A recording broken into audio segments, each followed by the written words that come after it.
Hai teman-teman semua, berjumpa kembali dengan saya Dr. Andri, spesialis kedokteran jiwa dari Omni Hospital Alam Sutera Tangerang.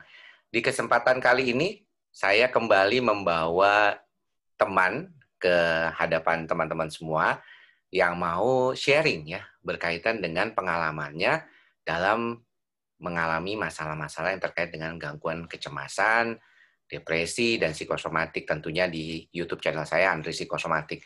Buat para teman-teman yang baru bergabung, ya subscriber baru ataupun yang belum subscribe, silakan subscribe karena biasanya video saya itu akan tampil satu kali dalam satu hari itu ada video baru yang membahas tentang masalah-masalah yang berkaitan dengan gangguan kecemasan.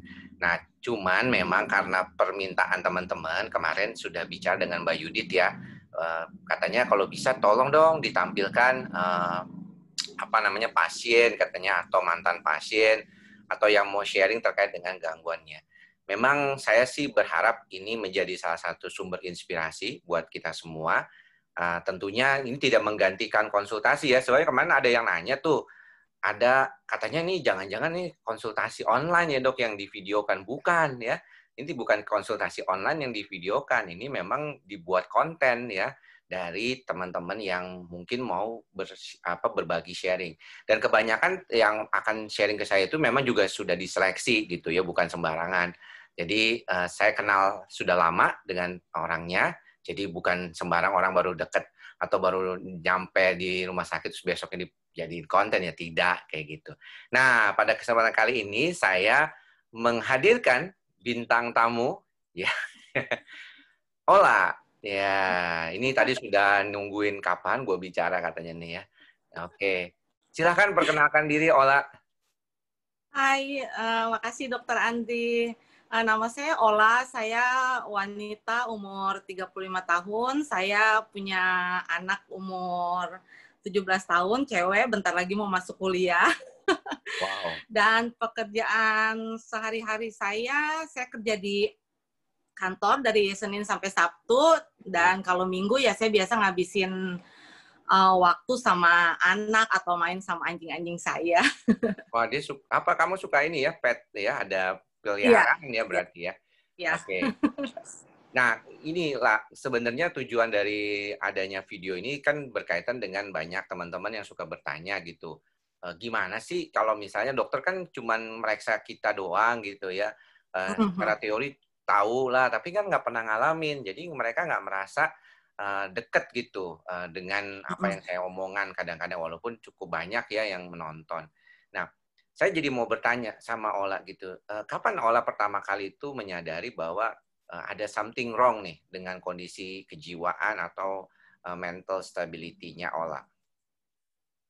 Saya waktu itu tahun 2009, Dok. Saya tahun 2009 itu ngalamin panic attack, tapi waktu itu sih saya nggak tahu itu panic attack. Jadi saya bolak-balik ke UGD berkali-kali, tapi saya juga beruntung juga sih waktu itu kan. Sebenarnya saya waktu ke UGD berkali-kali itu udah dokternya sampai udah nyerah, karena saya terakhir itu dalam 1 minggu itu saya 3 kali ke UGD tahun 2009. Dan kebetulan setiap saya kena panic attack itu setiap sekitar jam 6 sampai jam 7 sore gitu. Oke. Nah, kebetulan dalam satu... juga ya? Iya. Kayaknya sih itu terkait, kayaknya sih pas ditelusuri sih ya dok ya, kayaknya sih saya waktu itu memang ada trauma, waktu ditinggalin sama mama jam-jam segitu. Jadi saya kena panic attack selalu jam segitu. Nah, terus saya pas kebetulan ke UGD selalu di rumah sakit yang sama, dan terus juga dokternya kebetulan dokter jaganya sama terus. Jadi dokternya bingung sampai 3 kali saya udah cek darah, EKG segala macem, nggak ditemuin penyakit apa-apa.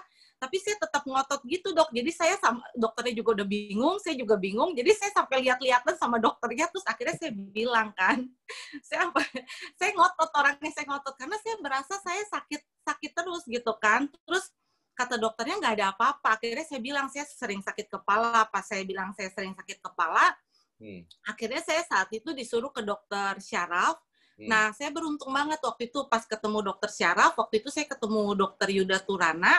Dan dokter Yuda itu langsung tahu kalau saya itu ternyata panic attack. Ternyata nggak ada masalah sama sakit kepala yang saya alami. Jadi saya dibilang saya kena panic attack dan dokter Yuda suruh ke psikiater, saya orangnya nurut dok ke psikiater. Saya langsung nemuin psikiater saat itu. Jadi ketemunya itu kalau saya tahu Mas Yuda Turana itu teman ya, saya teman beliau gitu ya, dan saya tahunya beliau itu kan prakteknya di PIK atau di Pluit ya kalau nggak salah ya. Iya, di rumah sakit PIK saat itu. Saya memang ke UGD-nya di rumah sakit PIK terus. Nah, sebenarnya kalau tadi kan Ola udah tahu bahwa itu serangan panik. Jadi Ola bisa ngomong bahwa oh ini serangan panik ternyata. Tapi waktu itu apa sih lah spesifiknya yang dirasakan, karena tiap orang tuh kan rata-rata sama ya lah gejalanya ya. Iya. Ada beberapa yang mungkin spesifik gitu. Misalnya tadi saya juga baru tahu tuh, misalnya Ola mengatakan bahwa ada specific time gitu, jam-jam tertentu di mana mungkin akan Ola pada trauma masa lalu yang menyebabkan kecemasan gitu ya. Tapi gejalanya sendiri Ola tuh apa yang dirasain lah? Waktu itu saya tiba-tiba kan nggak enak gitu badan dok, terus jantung berdebar, terus nafas juga pendek kan, terus kadang-kadang jadi berasa nafas juga agak kayak dingin gitu, terus aku selalu berasa kayaknya oksigen di kepala kurang, kayak aduh kayak aku bakalan pingsan nih, terus aku juga pendengaran juga jadi berkurang, terus mata juga ngelihat juga jadi rabun karena saya sensitif sama cahaya, sensitif sama suara juga saat itu dok. Bahkan sampai yang pas saya ngalamin di jam-jam segitu ya, waktu saya keadaan di rumah itu saya sampai nggak boleh ngedenger suara apapun, bahkan sampai mama saya ngomong, anak saya ngomong sampai saya suruh diem. Jadi suara apapun, cahaya terang pun, makanya sekarang kamar saya juga selalu gelap kan dok, karena itu bisa jadi trigger juga kan, terus jadi aroma juga, jadi kayak semua indera di badan aku tuh jadi sensitif banget gitu dok. Betul. Nah ini mungkin teman-teman karena saya juga membuat video wawancara seperti ini lebih juga karena buat edukasi. Jadi ketika tadi Ola mengatakan mengapa dia jadi sangat sensitif dengan beberapa indera ya, seperti penciuman, pendengaran, ya taktil, ya perasaan seperti itu. Makanya nggak heran tuh ada yang merasa kesemutan ya, ataupun bukan kesemutan, tapi rasanya kayak baal. Kalau itu memang internal ya, jadi dia di dalamnya itu terasa sensitivitasnya meningkat dan terjadi seperti baal begitu. Tapi yang tadi bilang Ola katakan memang betul lah. Jadi ada beberapa yang suka merasa kayak seperti penciuman atau terutama si pendengaran ya, mereka merasa seperti kayak aduh kayaknya nggak tahan gitu, kayak bingung gitu. Makanya ada istilah tuh ketakutan bahwa aduh jangan-jangan gue bakal gila nih, kayaknya kok kayak udah lepas dari kewajaran gitu, kewarasannya kayak gitu. Nah, kalau misalnya di saat itu, biasanya kan kita tahu bahwa ketika mungkin Dokter Yuda itu memang beliau sangat memahami kondisinya Ola, jadi mereka nggak memberikan hanya obat-obatan untuk mengurangi gejala ya, tetapi langsung diberikan sugesti atas suggestion ya saran buat pergi ke psikiater. Nah, bagaimana tuh waktu itu Ola melihat bahwa sudah berapa lama ya sebelum akhirnya Ola memutuskan untuk ke psikiater terjadi keberulangan? Tadi Ola kan bilang sering, udah hampir ketiga kali ketemu sama Dr. Yuda. Berapa lama Ola itu akhirnya memutuskan untuk pergi ke psikiater? Awalnya sih saya kan ke Dokter Yuda dulu, sebelumnya itu juga nggak tahu kan kalau itu serangan panik, sampai akhirnya Dokter Yuda ngasih tahu saya kalau itu ternyata serangan panik. Waktu awal-awal juga saya masih nggak percaya. Maksudnya nggak percayanya karena nggak mungkin. Saya sih percaya sama ilmu psikologi ya dok ya. Tapi saya tuh nggak percaya kok penyakit kejiwaan bisa ke badan. Saya ngerasanya kan sakit badan. Nah saya sempat di rumah dulu buat istirahat atau nggak pergi ke psikiater, tapi karena terus-terusan seperti itu, akhirnya dalam waktu 1 minggu aja sih saya langsung pergi untuk ke psikiater waktu itu dok. Oke, nah waktu itu akhirnya bertemu dengan psikiater, lalu bagaimana tuh awal pertamanya? Biasanya kan orang suka bertanya tuh, ngapain sih ke psikiater pertama kali? Apa jangan-jangan dulu orang ada yang bilang jangan-jangan dikorek-korek gitu atau di masa lalunya, maksudnya dikorek-korek apanya ya, dikorek apanya gitu. Terus kemudian mungkin diberikan sesuatu atau aku langsung diberikan obat. Kadang-kadang mereka takutnya begitu ya, walaupun saya sudah pernah beberapa kali bilang sih dengan teman-teman kalau kita biasanya psikiater memang ketemunya kasus-kasus yang cukup berat gitu ya, sehingga ketika mereka datang biasanya sudah dalam kondisi yang harus dikasih obat gitu. Nah, pengalaman Ola waktu pertama kali ke psikiater gimana lah? Aku waktu pertama kali ke psikiater memang bingung juga sih, ngapain ya, nanti bakalan ditanya apa. Tapi waktu itu saya pertama kali sebelum ke dokter Andri, saya pertama ke dokter lain di rumah sakit lain. Nah, terus itu saya datang ya, saya kan juga nggak tahu kan, ditanya kenapa, saya juga nggak tahu kenapa. Tapi pas akhirnya psikiater bisa memang bisa ngajak ngobrol dan nanya-nanya kan, akhirnya kita ngobrol aja kayak biasa gitu. Tapi waktu itu malah saya didiagnosanya dengan depresi, Dok. Waktu itu sama dokternya, sama psikiaternya. Nah, saya juga bingung loh, kenapa saya kan dibilangnya sama dokter Yuda kemarin panic attack, kenapa sekarang jadi depresi? Waktu itu saya bingung juga sih. Tapi saya waktu itu cuma 2 kali doang, karena saya ngerasa pengobatannya saat itu kurang cocok di saya, dan akhirnya kebetulan kan saudara saya kan Lani ternyata teman dokter waktu itu, Cilani ngasih tahu saya, coba nih ke dokter Andri waktu itu, makanya saya waktu itu nemuin ke dokter Andri. Ya. Nah, jadi gini tadi mengapa dokter Yuda Turana bisa mengatakan ini serangan panik gitu ya. Kalau di beberapa kasus gangguan psikiatrik seperti serangan panik yang ditemui oleh teman-teman dokter saraf, biasanya mereka ada 2 yang seringkali mereka sebut, yaitu hyperventilation syndrome atau sindrom hiperventilasi. Karena ketika dia diterima di IGD atau di sempat ya saat panik itu terjadi kayak napas tuh rasanya kayak kekurangan oksigen gitu ya. Tadi yang seperti orang bilang kayak gitu. Jadi kecenderungannya dia kayak mau ngambil napas terus-terusan. Jadi terjadilah hiperventilasi. Nah, kemudian yang kedua tuh biasanya ada spasmofilia atau spasm gitu, di mana biasanya kalau di EMG atau dilakukan pemeriksaan lebih lanjut, biasanya bisa spasmenya itu derajatnya sekitar 2 ke atas lah ya, 3, 4 lah, biasanya jarang kalau dan karena terjadi sering kali, mungkin saya nggak tahu apa orang mengalami kayak kekakuan otot gitu pada saat terjadinya serangan panik kayak gitu. Nah, kalau dia datang ke psikiater, mungkin saya nggak tahu, ada beberapa kasus panik yang cukup lama atau gangguan cemas yang cukup lama, biasanya itu gejala depresinya juga muncul lah. Jadi kayak tanya, kamu merasa sedih nggak 2 minggu terakhir? Iya. Merasa putus asa nggak? Iya, karena memang putus asa karena kok ini penyakit apaan gitu, nggak baik-baik gitu. Nah, jadi kadang-kadang ketangkepnya tuh di situ. Padahal mungkin secara diagnostik klinisnya lebih dominan gejala paniknya. Nah, waktu akhirnya bertemu dengan saya waktu itu, kemudian berikan pengobatan. Sebenarnya respon pengobatan itu bagaimana kalau waktu di awal? Karena kalau misalnya Ola sendiri sekarang ini masih dalam pengobatan atau tidak? Masih. Nah, teman-teman kaget. Ternyata ini lama nih. Karena kemarin kalau kita bicara sama Mbak Yudit itu cuma 6 bulan pengobatan. Sedangkan Ola ini dari 2009, anggap 2009-2010, sekarang udah 2020. Berarti udah 10 tahun makan obat. Saya nggak tahu apakah berurutan makan obatnya atau tidak.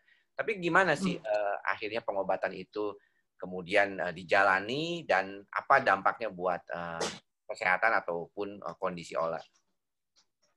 Kalau buat saya sih ya, Dok, pengobatan saya rasa sangat membantu sekali kan. Karena kan kayak kemarin saya kayak ke mall gitu kan, saya ke Central Park, itu kan keadaannya rame banget kan. Terus saya dalam kondisi bagus gitu, jadi melihat apa-apa nggak terpengaruh sama suara, nggak terpengaruh sama keramaian.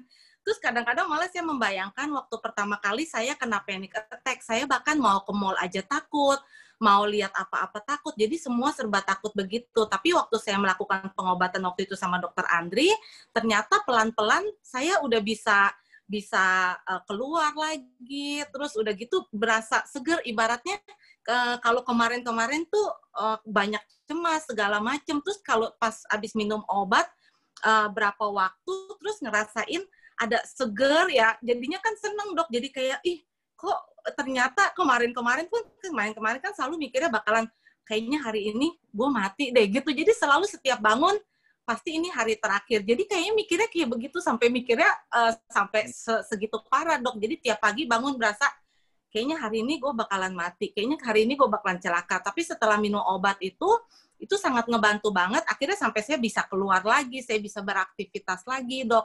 Terus saya merasa dengan bantuan obat juga ya, tapi ada terapi juga. Dan saya ngerasa jadi pola pikir juga, sudut pandang juga jadi berubah. Jadi misalnya, kan saya pernah dulu bilang sama dokter, kan dokter kalau setiap saya datang suka nanya keadaan saya. Nah, pas saat saya udah mulai pulih, dalam keadaan pulih, saya selalu bilang, yang dulu saya komplain sekitar 2 bulan sebelumnya, tapi ternyata keadaan tidak berubah, tapi dengan bantuan obat juga, jadi sudut pandang saya yang berubah terhadap keadaan itu, Dok. Jadi menurut saya sih ngebantu banget sih obat sih. Ya, jadi saya ingin sedikit menjelaskan tentang pengobatan bahwa pada dasarnya pengobatan itu berupaya untuk menyeimbangkan kembali. Jadi orang seringkali melihat bahwa masalah dokteran jiwa ini lebih ke mana sih, Dok, sebenarnya? Sebenarnya masalahnya adalah keseimbangan sistem saraf di pusat di otak kita ya, yang akan mempengaruhi kondisi tubuh kita secara keseluruhan.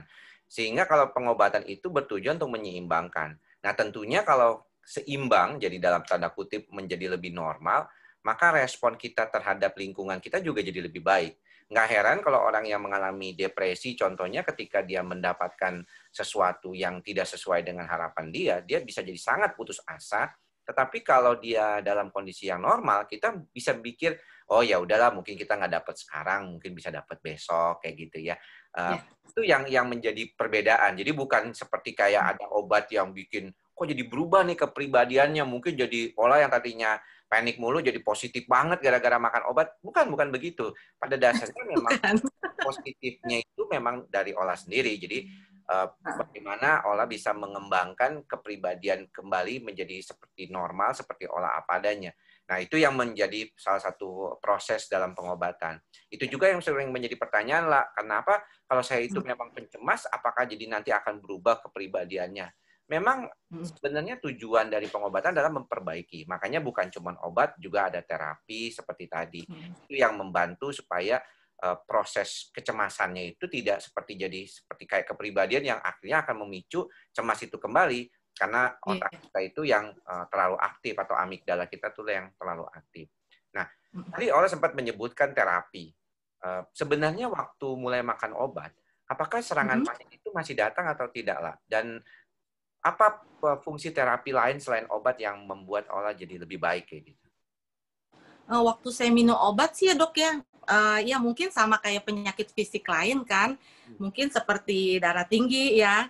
Kita kan, saya kenal mama saya juga minum obat darah tinggi, dia minum obat rutin, tapi kan ada sesekali dalam sebulan atau berapa tiba-tiba darahnya naik gitu kan. Biasanya sih kalau misalnya ada pencetusnya, biasa kadang-kadang panik, cuma paniknya jadi lebih bisa dikontrol sih, Dok. Oh ya, kalau awal-awal kena panic attack itu waktu saya sebelum tahu dan ke psikiater, saya tuh sampai kayak ayam mau dipotong gitu, Dok. Jadi sampai paniknya sampai ketakutan, jadi kayak orang bisa gebrak-gebrak meja karena udah saking paniknya sampai ayo buru-buru ke sana ke sini gitu kan. Tapi sekarang ya lebih tenang lagi, kadang-kadang walaupun serangan panik itu datang terus masih ini cuma serangan panik, tapi kan kalau misalnya di badan udah berasa juga nggak enak apa segala macam, kita pasti mikirnya mesti ke UGD juga kan, Dok. Tapi dengan pengobatan ya saya sekarang jadi bisa lebih ngerti gitu kan. Terus saya minum obat buat ngilangin ngilangin paniknya itu biasa 10 menit sih bisa hilang sih, Dok. Tapi ketika misalnya akhirnya memutuskan untuk melakukan terapi lain itu siapa yang punya inisiatif waktu itu? Apa Ola misalnya, kan ada beberapa pasien yang mengharapkan beginilah, saya kayaknya udah ke psikiater harusnya udah cukup dong ya, saya kan sudah kasih dapat obat gitu kan. Dan Ola tahu bahwa saya memang bukan seorang psikoterapi ya, jadi saya tidak melakukan konseling gitu ya, walaupun mungkin di awal pertama Ola datang itu kan memang pasien relatif masih sepi ya gitu, jadi masih ada waktu bisa sampai 30 menit ya untuk konsultasi atau 40 menit ya. Namun sekarang kan dibatasi hanya 20 menit. Nah, waktu itu apa inisiatif Ola untuk melakukan terapi lain dan apa terapi itulah? Waktu itu saya kan dulu juga sama dokter juga memang kan kita sempat psikoterapi dan itu Ya, sangat ngebantu banget sih karena memang kadang kita juga kayak perlu tahu gitu sebenarnya apa sih yang nyebabin ya, cemasnya gitu kadang-kadang kan. Nah terus saya pas kebetulan juga saya waktu itu kan join sama KPSI kan ya. komunitas peduli skizofrenia. Nah terus di situ ada psikolog dan saya coba terapi dan ternyata ya coba psikoterapi dan ternyata akhirnya dengan terapi itu juga saya bisa mengenali juga dok kayak misalnya kayak saya sering panik di jam 6 jam 7 mungkin kalau orang-orang yang awam nggak ngerti apalagi percaya sama klinik gitu ya dok ya mungkin mikirnya kan itu wah disantet nih wah ini ilmu gaib nih gitu kan lu diguna-guna orang tapi dengan begitu dengan psikoterapi yang saya jalanin jadi saya mengenal, oh ternyata ini kenapa bisa di jam-jam segitu. Ternyata saya bisa mengenali itu karena trauma saya waktu ditinggal mama saya sekitar jam 6 sampai jam 7 sore gitu dok. Jadi ya lebih mengenali ke diri kita sendiri sih kalau menurut aku. Iya, iya. Nah, jadi kalau misalnya tadi juga pertanyaan tentang kepribadian, sebenarnya kalau Ola itu orang yang seperti apa gitu, menggambarkan diri sebelum mengalami kecemasan. Karena tadi Ola bilang kan, saya tuh suka panikan, suka, aduh kayaknya tuh bawaannya tuh mau cepet-cepet, mau buru-buru selesai gitu. Apakah memang itu terjadi sebelum ada gejala-gejala panik? Karena kalau secara teori kan, orang yang mengalami gangguan cemas panik itu kan dia nggak tiba-tiba, ya dia nggak muncul tiba-tiba, dia itu biasanya akan berlangsung sifatnya akumulasi. Jadi akhirnya ketika dia terjadi serangan panik pertama, itu seperti kayak pertahanan tuh pecah gitu, bar gitu. Dan Iya. itulah yang membuat mengapa orang sering mengatakan kok kenapa panik itu jadi berulang ya dok ya? Iya, karena sepertinya kayak kalau coba bayangin aja ya kalau misalnya kita punya alat tampung itu ambiar gitu, bar gitu ya. Terus kemudian mau dibenerin lagi juga kan agak dol kalau kayak misalnya Iya. selang mah kayaknya ada ininya lah, ada bocor-bocornya gitu. Nah, Iya. apakah Ola itu tipikalnya sebelum mengalami gejala serangan panik itu memang sangat pencemas, orang yang cukup seringkali punya banyak pikiran yang jauh ke depan, orang perfeksionis seperti itu apa gimana? Kalau perfeksionis sih enggak dok, cuma memang saya orangnya banyak mikir dok. Jadi saya juga kan orangnya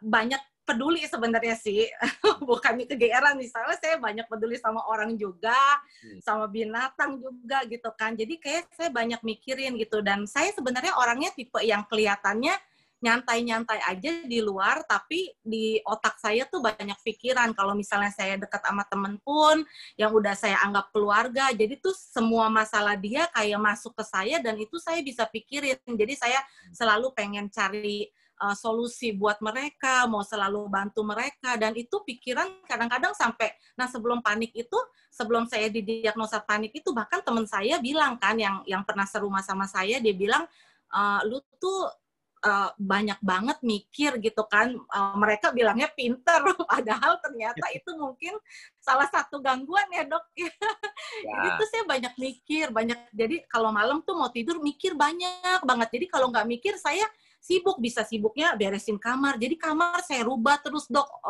tempatnya terus atau saya ngapain, ngerjain apa, kayak gitu dok. Ya, memang dasarnya itu adalah salah satunya kan banyak juga kasus-kasus gangguan cemas panik itu dia berkomorbid atau dengan gangguan kecemasan menyeluruh. Makanya orang juga suka bilang kan, ini kok saya tuh panik, apa gangguan cemas menyeluruh atau obsesif kompulsif. Bahkan ada komentar-komentar di YouTube suka nanya, dok saya kok didiagnosis depresi, OCD, gangguan panik, gangguan cemas. Basicnya sebenarnya sama kan, saya pernah jelaskan itu di salah satu video gitu, terkait bahwa kenapa sih orang gangguan cemas panik itu atau cemas menyeluruh itu gejalanya serupa. Kemudian dia suka jadi kemana-mana pikirannya seperti itu. Berkaitan dengan bagaimana berproses di otaknya. Jadi seperti kayak mau mencoba mencari apa ya, selalu mikir gitu. Karena kayaknya kenapa gitu selalu mikir. Nah itulah makanya perlu menjalani psikoterapi, mindfulness meditation, atau hal-hal yang berkaitan dengan penenangan batin, supaya itu kita belajar untuk setidaknya mungkin bisa nggak sih dalam satu kali waktu 15 menit sampai 30 menit itu kita cuma mikirin hal yang satu aja, misalnya napas kita doang kalau kita belajar mindfulness gitu. Nah, beberapa kali tadi Ola mengatakan ada trauma kalau jam 6, jam 7 ditinggal sama mama. Ditinggal dalam artian apa ya, La? Jadi waktu itu si mama itu, aku kan paling dekat sama mama. Memang karena keluarga aku kan nggak inilah, ya keluarga aku semuanya kayaknya negatif semua gitu kan. Cuma saya waktu kecil kan cuma ada mama. Nah kadang-kadang mama suka pergi ninggalin aku di tempat nenek aku. Jadi seharian gitu kan, anak kecil kan. Terus aku kangen mama aku, dan mama aku itu selalu janji pulang jam 5. Anak kecil kan jam 5 kan pengennya kan dibilang jam 5, jadi jam 4 udah nungguin. Nah, ternyata sampai jam 6, jam 7 itu mama saya belum pulang juga. Nah, biasanya saya setiap jam 6, jam 7 itu saya selalu nangis di jendela gitu, Dok. Jadi perasaan sedih, perasaan takut itu datang di jam-jam segitu. Jadi makanya kadang-kadang saya bilang kan saya terlalu sensitif, bahkan sampai ke suara, ke udara, karena kan jam 6, jam 7 itu kan suhu udara udah berubah ya, Dok, ya, dari siang ke sore kan. Yeah. Nah, jadi itu kadang-kadang makanya kayak mendung gitu, bikin saya jadi depresi, jadi cemas, ya itu mungkin karena itu, Dok.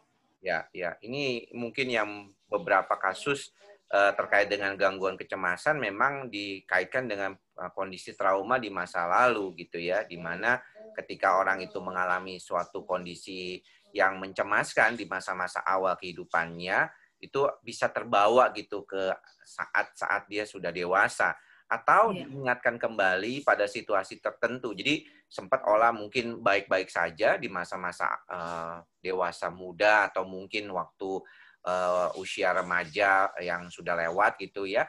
Kemudian ada situasi peristiwa tertentu yang kemudian diingatkan kembali.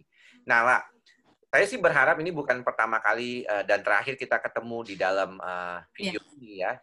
Karena begitu banyak hal yang mungkin Ola akan bisa ceritakan, bagaimana perjalanan Ola, bagaimana perkembangan Ola dalam pengobatan. Tetapi mungkin kita harus cukupkan dulu untuk saat ini.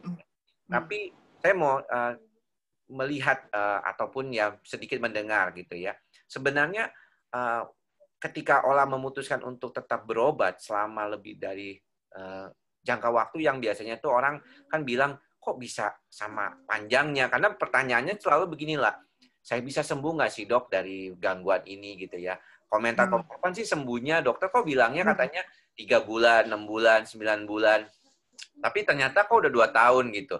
Saya pernah ngobrol sama teman sejawat saya, senior saya, beliau juga bilang gitu ya, bahwa ya awalnya pertama kali waktu ketemu pertama pasien, mungkin pasiennya langsung bilang, iya ya, Dok, 3 bulan mungkin beres kali, Dok, ya. Terus nanti datang lagi, pas 6 bulan, Dok, mungkin 9 bulan beres kali, Dok, ya. Ternyata udah 2 tahun berobat gitu.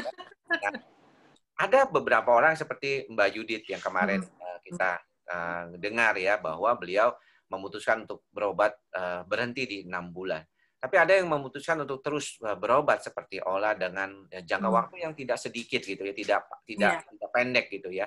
Dan ini kadang-kadang membuat orang jadi berpikir, jangan-jangan ini nggak pernah bisa baik dalam artian lepas obat. Apa pendapat Ola tentang ungkapan-ungkapan itu, dan bagaimana Ola bisa memutuskan untuk tetap berobat selama lebih dari 5 tahun deh kalau kita bilang lah. Ya, kalau menurut aku sih ya, Dok, ya, kan karena ketahanan mental orang kan beda-beda. Walaupun kita didiagnosa dengan penyakit yang sama, misalnya gangguan depresi atau gangguan cemas, dan mungkin juga kayak masa lalu kita kan juga yang bikin kita menderita sakit ini juga kan berbeda-beda kan, Dok, nggak bisa disamain rata, dan proses mungkin lingkungan mendukung apa enggak gitu juga. Terus saya mikir ya, buat kalau menurut aku sih nggak bisa dipukul rata. Misalnya saya cemas, teman aku cemas, ternyata teman aku cuma sebulan, kenapa aku bisa sampai sekarang? Karena menurut aku ya ini dibutuhkan gitu, Dok. Misalnya ibaratnya ya kayak pakai kacamata aja gitu, Dok, ya. Misalnya kita kan pakai kacamata buat butuh, karena kita butuh supaya kita bisa melihat. Nah, aku menganggap juga obat karena aku masih butuhkan, terus supaya juga aku juga bisa beraktivitas normal, bisa beraktivitas baik. Karena kalau setiap aku ngalamin gangguan cemas, aku tuh bisa sampai nggak kerja karena aku bisa diem aja di rumah karena buat bangun aja susah, sakit kepala segala macem. Jadi saya lebih memutuskan untuk terus berobat, tapi sebenarnya berobat juga nggak terus-terusan selama 10 tahun itu berobat. Kadang-kadang kan saya suka berhenti juga kan dok ya. Ya. Tapi kalau misalnya saya ngerasain kekambuhan lagi, saya mulai ngerasain gejala, biasanya depresi saya udah bisa mulai mengenali gejala. Nah, itu biasanya saya konsul lagi ke dokter, ya saya perlu obat lagi kalau menurut saya kayak gitu. Jadi sebenarnya obat ini sebagai kebutuhan sih dok, bukan. Ya. Nah ini tadi Ola sempat menarik berbicara tentang depresi pada kondisi cemas, dan walaupun secara teoritis sudah pernah beberapa kali saya ungkapkan di dalam video-video saya, tapi mungkin nanti kita akan bahas secara khusus juga ya di kesempatan berikutnya.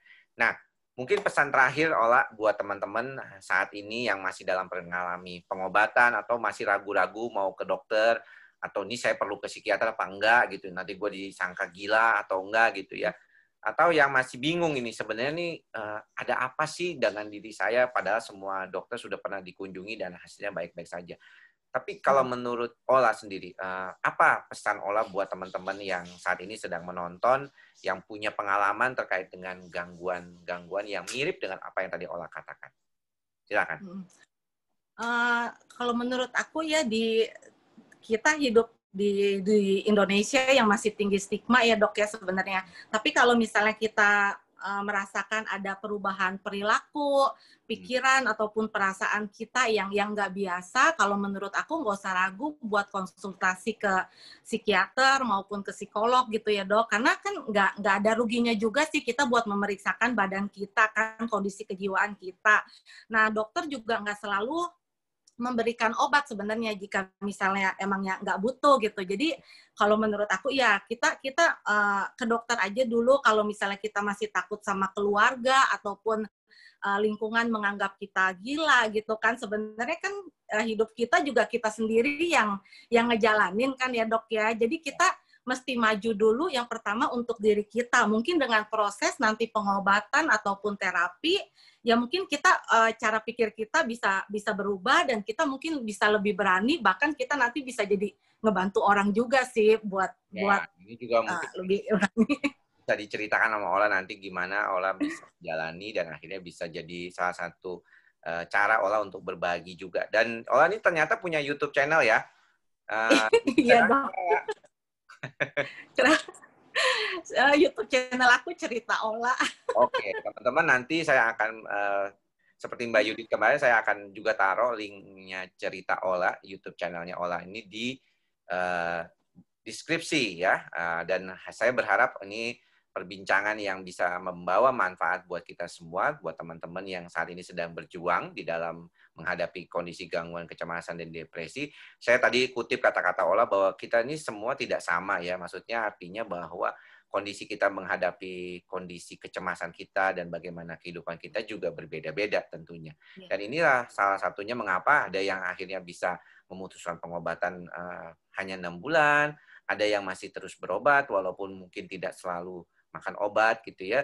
Artinya setiap orang bisa berbeda. Jadi jangan saling membanding-bandingkan lah ya kalau misalnya dalam pengobatan, karena tiap orang akan berbeda.